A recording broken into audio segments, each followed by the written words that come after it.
Mənə bircə kəlmə can söyləsəydin, o bircə kəlmənə min can verərdim. Ömrünü gününü dərd eyləsəydin, ömrümü günümü dərman verərdim.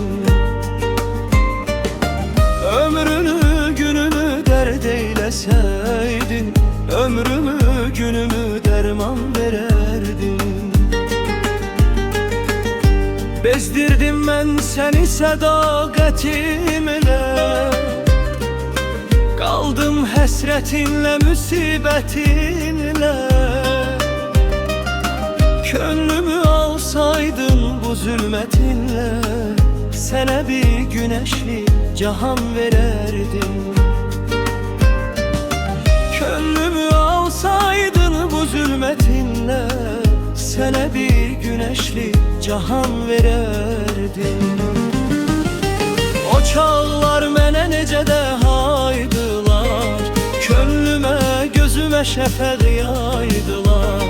Keçən günlərimi qaytaraydılar, gələn günlərimi qurban verərdim.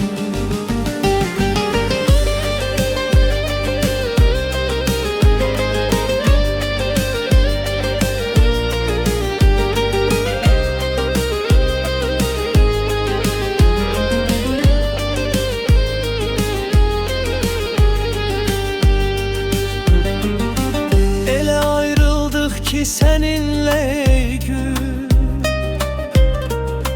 bir de ayrılıktan ayrı düşmerik. Ah bu son hicranın vüsallı müşkün, dağ dağa rast geler biz görüşmerik. Ah bu son hicranın vüsallı müşkül, dağ dağa rast geler biz görüşmerik. O çağlar necə də mənə haydılar, könlümə gözümə şəfəq yaydılar. Keçən günlərimi qaytaraydılar, gələn günlərimi qurban verərdim. O çağlar necə də mənə haydılar, könlümə gözümə şəfəq yaydılar.